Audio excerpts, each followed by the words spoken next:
Everything is illuminated in its dying. Tongue wilts against sour grass, blunt knife on tomato skin, blue flame caressing cast iron, puckering plastic, bleeding cabbage, leaves webbed with oil, flecked with sesame, sweating out, chilies curl toward an open palm. I'll read it again if you'd like me to. It's only 9 lines. It's a pleasure to be here. I was invited by Dr. Jean. Grateful to be a guest.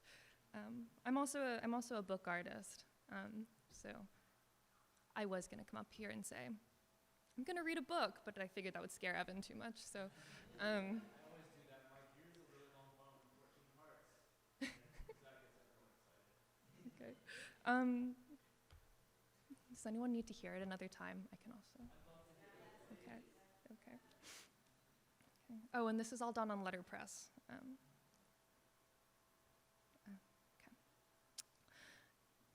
Everything is illuminated in its dying. Tongue wilts against sour grass, blunt knife on tomato skin, blue flame caressing cast iron, puckering plastic, bleeding cabbage, leaves webbed with oil, flecked with sesame, sweating out, chilies curl toward an open palm. Thank you.